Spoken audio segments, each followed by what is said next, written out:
Assalamu alaikum warahmatullahi wabarakatuh. Kwa majina naitwa Abdulrazak bin Jafar, natokea Al-Amin Online TV pamoja na Abla Online Media TV. Leo hii tupo katika mji wa Dege Kigamboni katika madrasa Al-Khairia.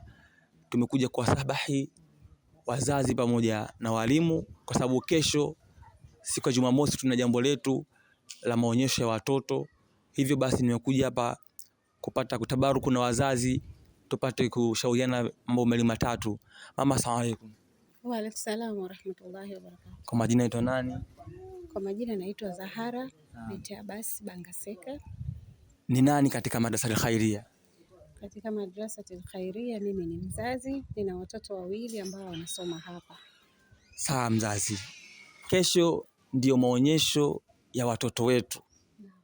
Watoto wetu wanasimama katika mimbari pale kutoa hadithi tofauti tofauti.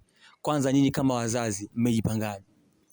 Sisi kama wazazi tumejipanga vizuri kwa sababu sisi wenyewe kwanza ndio hamasa kubwa kwa watoto wetu kutokana na kile ambacho wanatuletea majumbani. Watoto wamepata elimu nzuri, watoto wamekuwa na mafundisho mengi ya kuja kutufundisha wazazi.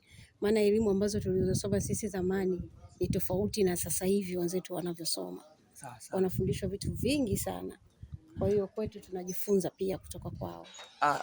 Ni tofauti madrasa nyingi tulizotembea, utofauti wa hapa. Nimeona utofauti wa hapa, wazazi mna ushirikiano mkubwa sana kwenye madrasa yenu. Nini siri ya mafanikio? Siri ya mafanikio ni umoja tu. Hakuna jambo lingine lolote hapa? Hakuna jambo lingine lolote kwa sababu kwanza nadhani dawa. Yaani kwa ufupi mawaidha ambayo tunaletewa na watoto wetu na walimu wa hapa wanatushirikisha sana wazazi katika kila hatua ambayo watoto wetu wanaipiga. Kwa hiyo wanatuhamasisha na sisi wazazi. Sasa tunakuja sasa kwenye jambo letu. Baada ya Sheikh Muhammad kusema kwamba maulidi yetu tutarusha live YouTube, itaonekana ninyi kama wazazi mlilichukuliaje hili swala? Kwetu sisi kwanza tumefurahi kwa sababu matamanio yetu siku moja na sisi watoto wetu waweze kufika mbali kielimu. Umeona kwa sababu kwenye madrasa yetu bado tuna uhitaji wa baadhi ya vitu. Kwa hiyo kama kuna watu ambao watakuja kuwaona watoto wetu na uelewa wao na ufahamu wao na jinsi ambavyo walimu wanavyojitahidi katika kuwapa elimu watoto wetu, basi tunaweza tukapata labda hata wadhamini wakaja kuendelea kutudhamini ili tuweze kufika mbali zaidi. Kesho tutakuwa live na imani Mwenyezi Mungu akifanya khairi yake Mufti wa Tanzania ataona. Wewe kama mzazi mnatoa ushauri gani kwa wazazi wenzenu ambao mpaka sasa hivi bado hawajawaleta watoto wao katika madrasa kusoma? Kwanza tunawahamasisha wazazi wenzetu kwa sababu wanatakiwa walete watoto wao madarasani kwa sababu kuna hadithi ambayo Mtume Muhammad ametuachia. Inasema kwamba binadamu anapokufa anaacha vitu vitatu. Kwanza mali yake. Tatu elimu ambayo itamfaa. Ya pili elimu ambayo itamfaa. Na tatu ni mtoto ambaye atakayemwombea dua. Sasa kama mtoto ambaye hajasoma atapata wapi akili ya kuweza kukuombea dua mzazi? Kitu ambacho hakiwezekani.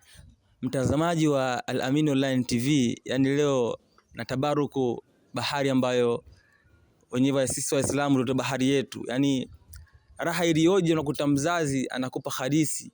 Sasa sijui sasa hiyo kesho hao vijana watatoa vita gani? Kwa hiyo nyinyi kama wazazi, mwaka huu ndio mwaka wa kwanza maulidi yetu kuruka live. Je, wale watu ambao wanatuangalia watarajie jambo gani kwa watoto wetu kesho?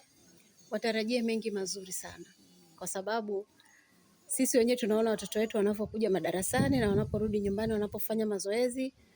Kwa ukweli tunafuraha sana. Watoto wamejiandaa vizuri. Una neno gani la kumwambia Sheikh Muhammad mpaka leo hii tumefikia hapa na kesho ndio siku ya mwisho finali? Tunamwombea tu kwa Mwenyezi Mungu dua nyingi sana kwa sababu yeye ndio sababu ya yote haya. Kwa hiyo Mwenyezi Mungu azidi kumlinda na inshallah jambo letu liende kwa khairi inshallah. Na wale kwa majumbani kesho wawe wapi? Tunawakaribisha Masjid Al-Khairia. Mtazamaji wa Al-Amin Online TV, huyu ni mzazi mlezi wa madrasa Al-Khairia. ambaye kwa muda huu ametupa taarifa muhimu ambazo za madrasa na ametusomea mpaka hadithi. Raha iliyoje. Mama, nakushukuru sana. Na mimi nashukuru pia. Karibuni sana. Mtazamaji, mama yetu anaondoka, tunakuja mama mwingine. Elimradi yani leo po raha bin raha tu yani hapa. Yani tunatabaruku, wazazi wafurahike na raha burudani. Mzazi mwingine tunakuhitaji.